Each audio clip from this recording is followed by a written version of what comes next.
ဘဝမှာဘာတွေကိုအဓိကထားပြီးတော့တန်ဖိုးအနှိမ့်အမြင့်ကိုဘုန်းကြီးတို့တွေစဉ်းစားနေကြတာလေစိတ်ကိုကြည့်ပြီးတော့စဉ်းစားတာနော်ဟုတ်တယ်မို့လားရုပ်ပိုင်းဆိုင်ရာကတော့ဘာမှထူးတာမဟုတ်ဘူးလေအတန်ရှင်းတဲ့မတင့်တယ်တဲ့ရုံရှာဆက်စုပ်ပွဲကောင်းတဲ့အနက်မကောင်းတဲ့အရာတွေရဲ့အစုဝေးကြီးပဲအစံရှိရှိမရှိရှိပညာတတ်တတ်မတတ်တတ်ကြီးကြီးငယ်ငယ်ရုပ်ပိုင်းဆိုင်ရာဘာကွဲပြားခြားနားမှုမှမရှိပါဘူးအပေါ်ယံဖိလိမ်ပြင်ဆင်ထားတာတော့ပဲကွဲပြားခြားနားမယ်တကယ်အမာခံကြီးကပုံစံတူကြီးဘာကတော့ကွဲပြားနေတယ်စိတ်ကတော့ကွဲပြားနေနော်အဲ့ဒီစိတ်ကလေးကိုပဲကြည့်ပြီးတော့လူယုံမာလို့ပြောတယ်အဲ့ဒီစိတ်ကလေးကိုပဲကြည့်ပြီးတော့သူတော်ကောင်းလို့ပြောတယ်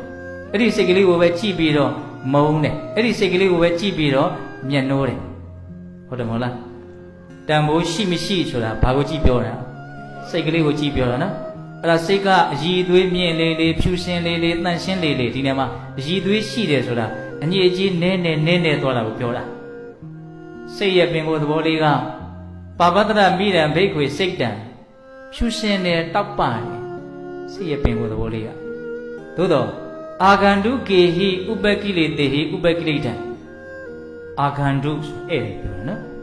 ဧည့်သည်တပွဲဖြစ်တဲ့မမောမှုမကျေနပ်မှုတွေကြောင့်ဒီစိတ်ကလေးဟာအဲ့ဒီအခိုက်အတန့်မှာညှဉ်းနှွမ်းသွားတယ်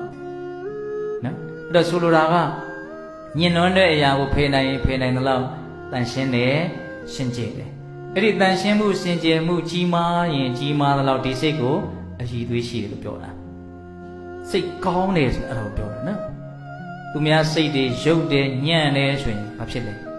မကြိုက်မုန်းတောင်မုန်းတယ်နော်တချို့ဆိုရင်ဘလို့တောင်ပြောတော့ရှင်တယ်လို့တောင်ပြောတယ်နော်အဲ့ဒါရှင်မမောက္ကလန်ကဘလို့သင်ပေးတော့သူများစိတ်ဓာတ်တွေညံ့ဖျင်းတယ်အောက်တန်းကျတယ်ဆိုရင်ငါမကြိုက်တယ်လို့ငါစိတ်ဓာတ်တွေညံ့ဖျင်းမယ်အောက်တန်းကျမယ်ဆိုရင်သူများလည်းကြိုက်မှာမဟုတ်ဘူးအဲ့ဒီအတွေးနဲ့ငါစိတ်ဓာတ်တွေဖြူရှင်အောင်တန်ရှင်းအောင်လုပ်မယ်လို့ဒီလိုကျင့်ရမယ်ဘယ်သူစကားလဲရှင်မမောက္ကလန်စကား